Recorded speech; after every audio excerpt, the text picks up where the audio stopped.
Hello friends, welcome to my YouTube channel. आज के इस वीडियो में ICAR टेक्नीशियन 2022 की परीक्षा के लिए मॉक टेस्ट नंबर 8 सॉल्व करेंगे।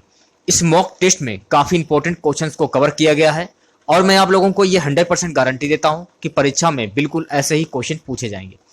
तो इस वीडियो को पूरा जरूर देखिए। वीडियो अच्छा लगे वीडियो को लाइक और शेयर जरूर करें।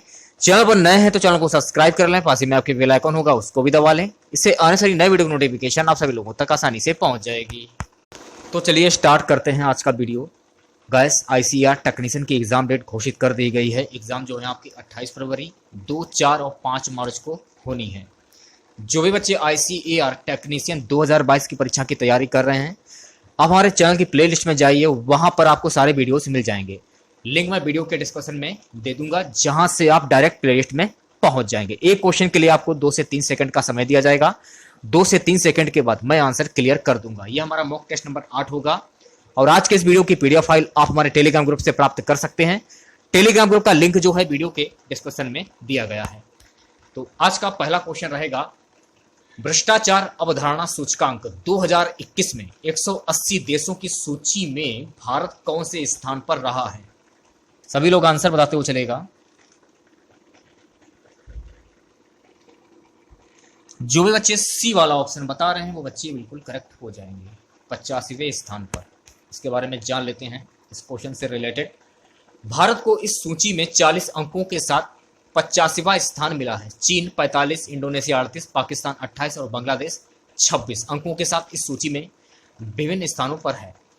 पाकिस्तान को इस सूची में 140वां स्थान दिया गया है। डेनमार्क, फिनलैंड, न्यूजीलैंड और नॉर्वे ने इस सूची में शीर्ष स्थान हासिल किया है। तो इस क्वेश्चन से आप लोगों को इतनी जानकारी प्राप्त हो जाती है। दूसरा क्वेश्चन, रूस, चीन, ईरान की सेना ने हाल ही में किस खाड़ी में संयुक्त नौसैनिक अभ्यास शुरू 2022 आयोजित किया है? 2Q22 आयोजित किया है। सभी लोग आंसर बताते हुए चलेगा। तो जो भी बच्चे डी वाला ऑप्शन बता रहे हैं वो बच्चे बिल्कुल करेक्ट हो जाएंगे, ओमान की खाड़ी। इस क्वेश्चन से रिलेटेड इसके बारे में कुछ जान लेते हैं। रूसी, चीनी और ईरानी नौसेनाओं ने ओमान की खाड़ी में नौसैनिक अभ्यास चिरू 2Q22 किया। हिंद महासागर के उत्तरी भागों में आयोजित समुद्री अभ्यास का उद्देश्य तीनों देशों की नौसेनाओं के बीच व्यवहारिक सहयोग को गहरा करना है। प्रतिभागियों ने विभिन्न रणनीति और संचालन का अभ्यास किया, जैसे कि जले हुए जहाजों को बचाना, अपहृत जहाजों को बचाना, लक्ष्य पर निशानेबाजी, हवाई लक्ष्यों पर रात में निशानेबाजी और ड्रिल के एक भाग के रूप में अन्य सामरिक युद्धाभ्यास। सैन्य अभ्यास में कम से कम 140 युद्धपोत और लगभग 10,000 सैन्य कर्मियों के साथ 60 से अधिक विमान भाग लेंगे। तो इस क्वेश्चन से आप लोगों को इतनी जानकारी प्राप्त हो जाती है। अगला क्वेश्चन देखिएगा, राष्ट्रपति रामनाथ कोविंद ने हाल ही में किस ओलंपिक गोल्ड मेडलिस्ट को परम विशिष्ट सेवा पदक से सम्मानित किया है? तो जो बच्चे C वाला ऑप्शन बता रहे हैं वो बच्चे बिल्कुल करेक्ट हो जाएंगे। इस क्वेश्चन से रिलेटेड कुछ जान लेते हैं। गोल्ड मेडलिस्ट नीरज चोपड़ा को मिलेगा परम विशिष्ट सेवा मेडल प्रदान किया गया। अगला क्वेश्चन, चौथा क्वेश्चन है गाइस, 20वें ढाका अंतरराष्ट्रीय फिल्म महोत्सव में भारत से PS विनोद राज निर्देशित किस फिल्म ने सर्वश्रेष्ठ फिल्म का अवार्ड जीता है? जो भी बच्चे A वाला ऑप्शन बता रहे हैं वो बच्चे बिल्कुल करेक्ट हो जाएंगे, कू छंगल। इसके बारे में जान लेते हैं इस क्वेश्चन से रिलेटेड एक्स्ट्रा फैक्ट। 20वां ढाका अंतरराष्ट्रीय फिल्म महोत्सव बांग्लादेश के ढाका में शुरू हो रहा है। इस महोत्सव में 70 देशों की 125 फिल्मों को 10 श्रेणियों के तहत प्रदर्शित किया जाएगा और 5 से 23 जनवरी की भी ढाका के विभिन्न स्थानों पर प्रदर्शित किया जाएगा। फिल्म फेस्टिवल का आयोजन हाइब्रिड मोड में किया जा रहा है, जिसमें फेस्टिवल के दौरान कई फिल्में ऑनलाइन स्ट्रीम की जा रही हैं। DIFF वीमेन इन सिनेमा अंतरराष्ट्रीय सम्मेलन के 8वें संस्करण के साथ साथ फेस्टिवल के दौरान वेस्ट मीस्ट ईस्ट स्क्रीन प्ले लैब के 4थे संस्करण का भी आयोजन करेगा। तो इस क्वेश्चन से आप लोगों को इतनी जानकारी प्राप्त हो जाती है। 5वां क्वेश्चन है गाइस, निम्न में से किस देश ने हाल ही में 70,000 AK-203 कलास्क्रोप और स्लॉट राइफलें भारतीय सशस्त्र बलों को सौंप दी हैं? तो जो भी बच्चे डी वाला ऑप्शन बता रहे हैं वो बच्चे बिल्कुल करेक्ट हो जाएंगे, रूस। नई दिल्ली, रूस ने भारत को 70,000 AK-203 असॉल्ट राइफल सौंप दी हैं। भारत और रूस के बीच राइफलों का करार हुआ है। तो इस क्वेश्चन से आप लोगों को इतनी जानकारी प्राप्त हो जाती है। तो गाइस अगला क्वेश्चन है, हाल ही में कितने जीवन रक्षा पदक श्रृंखला पुरस्कार 2021 प्रदान करने को मंजूरी दी गई? 5, 50, 30, 49। तो जो भी बच्चे ए वाला ऑप्शन बता रहे हैं वो बच्चे बिल्कुल करेक्ट हो जाएंगे। 5। इसके बारे में जान लेते हैं इस क्वेश्चन से रिलेटेड एक्स्ट्रा फैक्ट। राष्ट्रपति ने 51 व्यक्तियों को जीवन रक्षा पदक श्रृंखला पुरस्कार 2021 प्रदान करने की मंजूरी दी है। इनमें से 6 को सर्वोत्तम जीवन रक्षा पदक, 16 को उत्तम जीवन रक्षा पदक और 29 व्यक्तियों को जीवन रक्षा पदक शामिल हैं। तो इस क्वेश्चन से आप लोगों को इतनी जानकारी प्राप्त हो जाती है। 7वां क्वेश्चन, राजकोट के अंडरब्रिज का नाम निम्नलिखित में से किसके नाम पर रखा गया है? तो जो भी बच्चे बी वाला ऑप्शन बता रहे हैं वो बच्चे बिल्कुल करेक्ट हो जाएंगे, जनरल बिपिन रावत। राजकोट 24 जनवरी भाषा गुजरात सरकार ने सोमवार को देश के प्रमुख रक्षा अध्यक्ष सीडीएस जनरल बिपिन रावत के सम्मान में उनके नाम पर राजकोट में एक अंडरब्रिज का नाम रखा है। तो इस क्वेश्चन से आप लोगों को इतनी जानकारी प्राप्त हो जाती है। 8वां क्वेश्चन, निम्न में से ऑस्कर 2022 के लिए किस फिल्म को नामित किया गया? जो भी बच्चे सी वाला ऑप्शन बता रहे हैं वो बच्चे बिल्कुल करेक्ट हो जाएंगे, जय भीम मराकम। इस क्वेश्चन से रिलेटेड कुछ इसके बारे में जान लेते हैं। भारत की documentary film writing with fire को 2022 के ऑस्कर के लिए नॉमिनेट किया गया है। अगला क्वेश्चन, हाल ही में एयरटेल ने 21 मेगावाट की सौर इकाई कहां शुरू की है? पुणे, जयपुर, बुल्ढाड़ा, लखनऊ। जो भी बच्चे सी वाला ऑप्शन बता रहे हैं वो बच्चे बिल्कुल करेक्ट हो जाएंगे, बुल्ढाड़ा। इस क्वेश्चन से रिलेटेड एक्स्ट्रा फैक्ट इसके बारे में जान लेते हैं। इसमें महाराष्ट्र में एयरटेल के नेवेस्ट्रा डेटा नई दिल्ली 25 जनवरी भाषा दूरसंचार कंपनी भारतीय एयरटेल ने मंगलवार को कहा है कि उसने कार्बन फुटप्रिंट कम करने और जलवायु परिवर्तन के प्रभाव को रोकने के वैश्विक प्रयासों में योगदान के लिए महाराष्ट्र के बुल्ढाणा जिले में 21 मेगावाट की एक नई सौर ऊर्जा इकाई चालू की है। तो इस क्वेश्चन से रिलेटेड आप लोगों को इतनी जानकारी प्राप्त हो जाती है। 10वां क्वेश्चन, 26 जनवरी 2022 को एयरफोर्स की झांकी में हिस्सा लेने वाली भारत की पहली महिला राफेल पायलट कौन बनी? जो भी बच्चे ए वाला ऑप्शन बता रहे हैं वो बच्चे बिल्कुल करेक्ट हो जाएंगे, शिवांगी सिंह। इस क्वेश्चन के बारे में कुछ जान लेते हैं। Flight lieutenant Shivangi Singh Rafale jet filter उड़ाने वाली भारत की पहली महिला पायलट है। नई दिल्ली में गणतंत्र दिवस 2022 के मौके पर परेड में उन्होंने भी हिस्सा लिया। शिवांगी सिंह ने भारतीय वायुसेना IAF की झांकी में हिस्सा लिया। तो इस क्वेश्चन से आप लोगों को इतनी जानकारी प्राप्त हो जाती है। ओके, अगला क्वेश्चन है, भारतीय पशु चिकित्सा अनुसंधान संस्थान ये कहां पर स्थित है? सभी लोग आंसर बताते हुए चलेगा। जो भी बच्चे बी वाला ऑप्शन बता रहे हैं वो बच्चे बिल्कुल करेक्ट हो जाएंगे, इज्जत नगर। इस क्वेश्चन के बारे में जान लेते हैं। भारतीय पशु चिकित्सा अनुसंधान संस्थान भारत के उत्तर प्रदेश राज्य के बरेली जिले में इज्जत नगर में स्थित है। यह पशु चिकित्सा अनुसंधान के क्षेत्र में भारत की प्रमुख संस्था है। इसकी स्थापना सन 1889 ईस्वी में हुई थी। तो इस क्वेश्चन से आप लोगों को इतनी जानकारी प्राप्त हो जाती है। 12वां क्वेश्चन, भारतीय खनन विद्यालय ISM ये कहां पर स्थित है? जो भी बच्चे बी वाला ऑप्शन बता रहे हैं वो बच्चे बिल्कुल करेक्ट हो जाएंगे, धन्यवाद। भारतीय खनन विद्यापीठ विश्वविद्यालय या Indian school of mines Bharat के खनन संबंधी शोध संस्थानों में से सबसे प्रमुख है। यह संस्थान नवनिर्मित झारखंड प्रांत के धनबाद नामक शहर में स्थित है। इसकी स्थापना 1926 में लंदन के royal school college of mines के तर्ज पर की गई थी। तो इस क्वेश्चन से आप लोगों को इतनी जानकारी प्राप्त हो जाती है। अगला क्वेश्चन, भारतीय टेक्नोलॉजी संस्थान IIT की कुल संख्या है? जो बच्चे डी वाला ऑप्शन बता रहे हैं वो बच्चे बिल्कुल करेक्ट हो जाएंगे, 23। इस क्वेश्चन के बारे में जान लेते हैं। भारतीय प्रौद्योगिकी संस्थान, इसको अंग्रेजी में बोलते हैं Indian institute of technology, Bharat के 23 तकनीकी शिक्षा संस्थान है। ये संस्थान भारत सरकार द्वारा स्थापित किए गए राष्ट्रीय महत्व के संस्थान है। 2018 तक सभी 23 IIT में स्नातक कार्यक्रमों के लिए सीटों की कुल संख्या 11,289 है।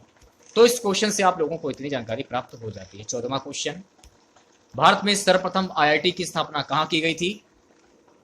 तो इसकी स्थापना खड़गपुर में की गई थी। जो भी बच्चे डी वाला ऑप्शन बता रहे हैं वो बच्चे बिल्कुल करेक्ट हो जाएंगे। इस क्वेश्चन से रिलेटेड कुछ एक्स्ट्रा फैक्ट जान लेते हैं इसके बारे में।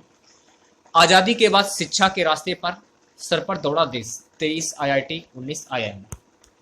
1951 में हुई थी पहले आईआईटी की स्थापना। पहले आईआईटी की स्थापना देश पश्चिम बंगाल के शहर खड़गपुर में 1951 में हुई थी। 1951 हुई पहले आईआईटी की स्थापना। पहले आईआईटी की स्थापना देश पश्चिम बंगाल के शहर खड़गपुर में 1951 में हुई। तो इस क्वेश्चन से आप लोगों को इतनी जानकारी प्राप्त हो जाती है। अगला क्वेश्चन, पोर्ट विलियम कॉलेज ये कहाँ पर स्थित है? तो जो भी बच्चे सी वाला ऑप्शन बता रहे हैं वो बच्चे बिल्कुल करेक्ट हो जाएंगे। पोर्ट विलियम कॉलेज कोलकाता में स्थित है। तो इस क्वेश्चन से रिलेटेड कुछ एक्स्ट्रा फैक्ट जान लेते हैं। फोर्ट विलियम कॉलेज कोलकाता में स्थित फ्रांस विद्याओं एवं भाषाओं के अध्ययन का केंद्र है। इसकी स्थापना 10 जुलाई सन 1800 को तत्कालीन गवर्नर जनरल लॉर्ड वेलेजली ने की थी। तो इस क्वेश्चन से आप लोगों को इतनी जानकारी प्राप्त हो जाती है। क्वेश्चन देखिएगा, जनसंख्या जनगणना इसका एक उदाहरण है। सभी लोग आंसर बताते हुए चलिएगा। तो जो भी बच्चे सी वाला ऑप्शन बता रहे हैं वो बच्चे बिल्कुल करेक्ट हो जाएंगे, सर्वेक्षण अनुसंधान। गाइस 17वां क्वेश्चन है, विज्ञान के व्याकरण के लेखक कौन है? जो भी बच्चे ए वाला ऑप्शन बता रहे हैं वो बच्चे बिल्कुल करेक्ट हो जाएंगे, कार्ल प्रियंसन। इसके बारे में जान लेते हैं कि कार्ल प्रियंसन कौन थे। कार्ल प्रियंसन मूल रूप से कार्ल एक अंग्रेजी गणितज्ञ और जीव विज्ञानी थे। उन्हें गणितीय आंकड़ों के अनुशासन की स्थापना का श्रेय दिया जाता है। उन्होंने 1911 में यूनिवर्सिटी कॉलेज लंदन में दुनिया के पहले विश्वविद्यालय सांख्यिकी विभाग की स्थापना की और बायोमेट्रिक्स और मौसम विज्ञान के क्षेत्र में महत्वपूर्ण योगदान दिया। प्रिंसन सामाजिक डार्विनवाद और यूजेनिक्स के भी प्रस्तावक थे। प्रिंसन सर फ्रांसिस गल्टन के एक पात्र और जीवनीकार थे। तो इस क्वेश्चन से आप लोगों को इतनी जानकारी प्राप्त हो जाती है। अगले क्वेश्चन की बात कर लेते हैं।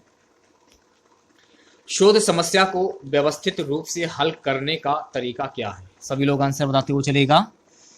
तो जो भी बच्चे डी वाला ऑप्शन बता रहे हैं वो बच्चे बिल्कुल करेक्ट हो जाएंगे, अनुसंधान क्रिया विधि। इसके बारे में जान लेते हैं। भौतिकी और रसायन जैसे विषयों में अनुसंधान विभिन्न रासायनिक प्रतिक्रियाओं और भौतिक तत्वों के साथ प्रयोग करके किए जाते हैं। अपनी शोध समस्या को हल करने के लिए वे प्रयोगशाला में प्रयोग करते हैं। मानव विज्ञान में अनुसंधान जैविक और सामाजिक सांस्कृतिक आयामों पर आयोजित किया जाता है। यह प्रयोगशाला और क्षेत्र आधारित दोनों हैं। तो इस क्वेश्चन से रिलेटेड आप लोगों को इतनी जानकारी प्राप्त हो जाती है। अगला क्वेश्चन 19वां क्वेश्चन है गाइस, जो अच्छे शोध के लिए मापदंड लिखते हैं। ऑप्शन बी जो बच्चे बता रहे हैं वो बच्चे बिल्कुल करेक्ट हो जाएंगे, जेम्स हैरोल्ड फॉक्स। अगला क्वेश्चन, किसी समस्या के कारणों और किसी समस्या के संभावित समाधान की पहचान करना। जो भी बच्चे सी वाला ऑप्शन बता रहे हैं वो बच्चे बिल्कुल करेक्ट हो जाएंगे, डायग्नोसिस का अध्ययन। इसके बारे में जान लेते हैं। सबसे पहले यह दो बातें, पहला है लक्ष्य, और यह कुछ भी हो सकता है जिसे आप प्राप्त करना चाहते हैं या जहां आप होना चाहते हैं। ऐसे सुलझाने प्रभावी समस्या को हल करने में आमतौर पर कई चरणों या चरणों के माध्यम से काम करना शामिल होता है, जैसे कि समस्या की संरचना, संभावित समाधानों की तलाश, फैसला करना, क्रियान्वयन और निगरानी। तो इस क्वेश्चन से आप लोगों को इतनी जानकारी प्राप्त हो जाती है। बात करेंगे अगले क्वेश्चन की, वे फल जो पौधों से तोड़ लेने के बाद नहीं पकाया जा सकता, ऐसे फलों को क्या कहते हैं? तो जो भी बच्चे बी वाला ऑप्शन बता रहे हैं वो बच्चे बिल्कुल करेक्ट हो जाएंगे, नॉन क्लाइमेट्रिक फल। गाइस अगला क्वेश्चन है, आम की बौनी किस्म निम्न में से कौन सी है? बहुत इंपॉर्टेंट क्वेश्चन है गाइस। जो भी बच्चे सी वाला ऑप्शन बता रहे हैं वो बच्चे बिल्कुल करेक्ट हो जाएंगे, आम्रपाली। इसके बारे में जान लेते हैं।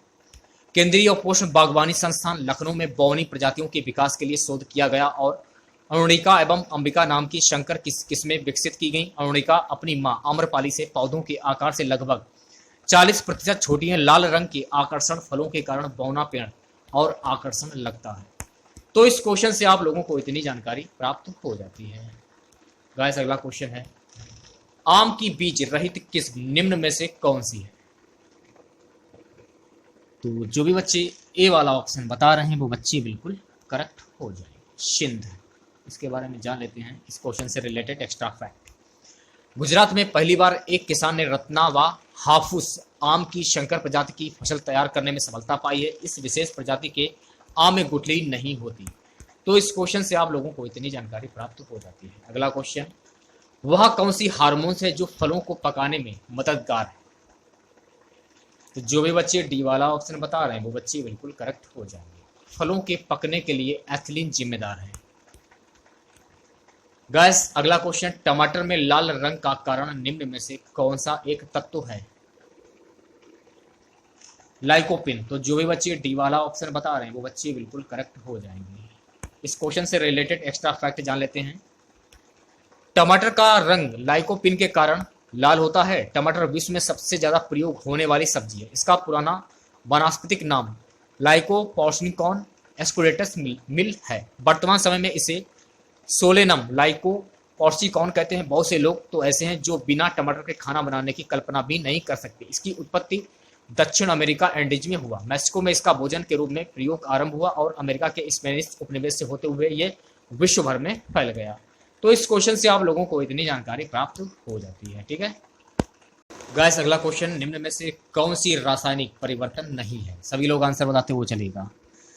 तो जो भी बच्चे बी वाला ऑप्शन बता रहे हैं वो बच्चे बिल्कुल करेक्ट हो जाएंगे। कागज का गीला होना, इसके बारे में जान लेते हैं इस क्वेश्चन से रिलेटेड एक्स्ट्रा फैक्ट। पानी का जमना कोई रासायनिक परिवर्तन नहीं है, क्योंकि बर्फ पिघलने पर भौतिक परिवर्तन दिखाते हुए वापस पानी में बदल जाता है। भौतिक परिवर्तन किसी पदार्थ के आकार, माप, रंग और अवस्था जैसे गुण उसके भौतिक गुण कहलाते हैं। वह परिवर्तन जिसमें किसी पदार्थ के भौतिक गुणों में परिवर्तन होता है भौतिक परिवर्तन कहलाता है। तो इस क्वेश्चन से आप लोगों को इतनी जानकारी प्राप्त हो जाती है। गाइस अगला क्वेश्चन, लोहे पर जंग लगने के लिए क्या आवश्यक है? गर्मी, ऑक्सीजन, नमी, बी और सी दोनों। तो जो भी बच्चे डी वाला ऑप्शन बता रहे हैं वो बच्चे बिल्कुल करेक्ट हो जाएंगे, ऑक्सीजन और नमी। ठीक है, ऑप्शन डी इज राइट। इस क्वेश्चन के बारे में कुछ जान लेते हैं। जब लोहा पानी तथा ऑक्सीजन के संपर्क में आता है तो जंग लग जाता है। इसका मतलब जंग लगने के लिए लोहे का पानी और ऑक्सीजन के संपर्क में आना अनिवार्य है। यदि हवा में नमी नहीं हो तो लोहे में जंग नहीं लगेगा, या लोहे को ऑक्सीजन या पानी किसी एक में से संपर्क में आने से रोक दिया जाए तो लोहे में जंग लगने से रोका जा सकता है। तो इस क्वेश्चन से आप लोगों को इतनी जानकारी प्राप्त हो जाती है। गाइस अगला क्वेश्चन है, स्टेनलेस स्टील बनाने के लिए लोहे में क्या मिलाया जाता है? क्रोमियम, कार्बन, निकल व मैग्नीज, उपरोक्त सभी। तो जो भी बच्चे डी वाला ऑप्शन बता रहे हैं वो बच्चे बिल्कुल करेक्ट हो जाएंगे, उपरोक्त सभी, क्रोमियम, कार्बन, निकल व मैग्नीज। इस क्वेश्चन से रिलेटेड एक्स्ट्रा फैक्ट जान लेते हैं। जंगरोधी इस्पात या स्टेनलेस स्टील एक इस्पात है जो वायुमंडल तथा कार्बनिक और अकार्बनिक अम्लों से कलुषित खराब नहीं होता है। साधारण इस्पात की अपेक्षा ये अधिक ताप पर भी सह सकते हैं। इस्पात में ये गुण क्रोमियम मिलाने से उत्पन्न होते हैं। इसमें 15 से 20% क्रोमियम और 8 से 10% निकल तथा साधारण स्टील होता है। तो इस क्वेश्चन से आप लोगों को इतनी जानकारी प्राप्त हो जाती है। अगला क्वेश्चन, रासायनिक परिवर्तन की सही पहचान क्या है? नए पदार्थ की उत्पत्ति। तो जो भी बच्चे डी वाला ऑप्शन बता रहे हैं वो बच्चे बिल्कुल करेक्ट हो जाएंगे। इस क्वेश्चन के बारे में कुछ जान लेते हैं। जब कोई पदार्थ किसी अन्य पदार्थ से मिलकर एक नया पदार्थ बनता है, संश्लेषण, या जब कोई पदार्थ दो या अधिक पदार्थों में वियोजित डिकम्पोज होकर उसका गुण और विशिष्ट बदल जाता है, तो इसे रासायनिक परिवर्तन, केमिकल चेंज कहते हैं। उदाहरण के लिए लोहे पर जंग लगना, अगरबत्ती का जलना, दूध का फटना आदि। तो इस क्वेश्चन से आप लोगों को इतनी जानकारी प्राप्त हो जाती है। अगला क्वेश्चन, समुद्री जल से साधारण नमक किस विधि द्वारा प्राप्त किया जाता है? जो भी बच्चे बी वाला ऑप्शन बता रहे हैं वो बच्चे बिल्कुल करेक्ट हो जाएंगे, बाष्पन द्वारा। इस क्वेश्चन के बारे में कुछ जान लेते हैं। बाष्पीकरण का उपयोग नमक और पानी के पृथक्करण की प्रक्रिया के रूप में किया जाता है। यह एक चीनी बर्तन में घोल रखकर एक बर्नर पर नमक और पानी के घोल को गर्म करके प्रयोगात्मक रूप से किया जा सकता है। चीनी बर्तन में पानी को गर्म करके बाष्पित किया जाता है, उसमें केवल नमक बचता है। तो इस क्वेश्चन से आप लोगों को इतनी जानकारी प्राप्त हो जाती है। ठीक है, अगला क्वेश्चन देखिएगा, कौन सा शासन व्यवस्था आमतौर पर सामाजिक प्रतिद्वंद्विता को कम करने और सामाजिक तनाव की संभावना को कम करने के लिए एक प्रक्रिया विकसित करती है? जो भी बच्चे ए वाला ऑप्शन बता रहे हैं वो बच्चे बिल्कुल करेक्ट हो जाएंगे, लोकतांत्रिक शासन। 32वां क्वेश्चन है गाइस, लोकतंत्र में निर्णय लेने और क्रियान्वयन में देरी क्यों होती है? जो बच्चे सी वाला ऑप्शन बता रहे हैं वो बच्चे बिल्कुल करेक्ट हो जाएंगे। लोकतंत्र विचार विमर्श और बातचीत के विचार पर आधारित है। 33वां क्वेश्चन है गाइस, लोकतंत्र सरकार का बेहतर रूप है क्योंकि यह, ऑप्शन डी जो बच्चे बता रहे हैं वो बच्चे बिल्कुल करेक्ट हो जाएंगे। ए है नागरिकों के बीच समानता को बढ़ावा देना, बी है व्यक्ति की गरिमा को बढ़ाता है, सी है संघर्षों को हल करने के लिए एक विधि प्रदान करता है। 34वां क्वेश्चन है गाइस, निम्नलिखित में से किसकी आर्थिक वृद्धि और विकास की दर अधिक है? जो भी बच्चे बी वाला ऑप्शन बता रहे हैं वो बच्चे बिल्कुल करेक्ट हो जाएंगे, तानाशाही। अगला क्वेश्चन 35वां, निम्नलिखित में से कौन सा कथन लोकतंत्र में आर्थिक लाभ के वितरण के संबंध में सत्य है? जो भी बच्चे सी वाला ऑप्शन बता रहे हैं वो बच्चे बिल्कुल करेक्ट हो जाएंगे। अमीरों की संपत्ति लगातार बढ़ रही है और गरीबों की आय घट रही है। गाइस अगला क्वेश्चन, निम्न में से कौन ना तो तत्व है और ना ही यौगिक है? जल, पारा, सोडियम क्लोराइड, वायु। तो जो भी बच्चे डी वाला ऑप्शन बता रहे हैं वो बच्चे बिल्कुल करेक्ट हो जाएंगे, वायु। वायु ना तो तत्व है और ना ही यौगिक, वायु विभिन्न गैसों का मिश्रण है। गैस अगला क्वेश्चन, पदार्थ की चतुर्थ होता है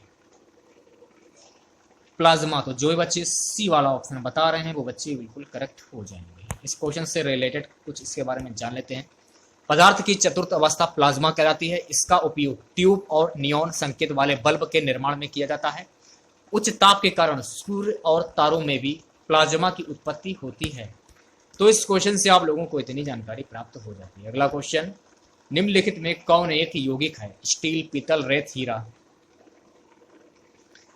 ऑप्शन डी जो बच्चे बता रहे हैं वो बच्चे बिल्कुल करेक्ट हो जाएंगे, हीरा। इसके बारे में जान लेते हैं। हाइड्रोजन सल्फाइड अणु हाइड्रोजन सल्फर के रासायनिक संयोजन से बनता है। स्पष्टीकरण यह तो कि हाइड्रोजन सल्फाइड का गठन केवल H2S अणुओं द्वारा किया जाता है। यह एक यौगिक है। तो इस क्वेश्चन से आप लोगों को इतनी जानकारी प्राप्त हो जाती है। विरंजक चूर्ण क्या है? विरंजक चूर्ण है तत्व, यौगिक, मिश्रण, अपरूप। काफी इंपॉर्टेंट क्वेश्चन। तो विरंजक चूर्ण जो है ये यौगिक है। तो जो भी बच्चे बी वाला ऑप्शन बता रहे हैं वो बच्चे बिल्कुल करेक्ट हो जाएंगे। इस क्वेश्चन के बारे में कुछ जान लेते हैं।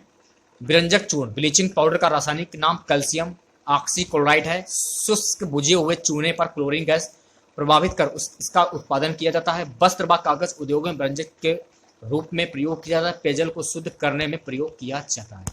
तो इस क्वेश्चन से आप लोगों को इतनी जानकारी प्राप्त हो जाती है।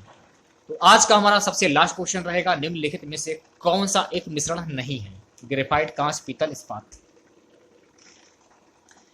तो जो भी बच्चे ए वाला ऑप्शन बता रहे हैं वो बच्चे बिल्कुल करेक्ट हो जाएंगे, ग्रेफाइट। तो आज के इस वीडियो में बस इतना ही। आशा करते हैं आज का वीडियो आप लोगों को पसंद आया होगा। वीडियो अच्छा लगे वीडियो को लाइक और शेयर जरूर करें। चैनल पर नए हैं तो चैनल को सब्सक्राइब कर लें। पास ही में आपके बेल आइकन होगा उसको भी दबा लें। इससे आने सारी नए वीडियो की नोटिफिकेशन आप सभी लोगों तक आसानी से पहुंच जाएगी। आज के इस वीडियो की PDF फाइल आप हमारे टेलीग्राम ग्रुप से प्राप्त कर सकते हैं। टेलीग्राम ग्रुप का लिंक जो है वीडियो के डिस्क्रिप्शन में दिया गया है। तो मिलते हैं नेक्स्ट वीडियो के साथ। जय हिंद, जय भारत।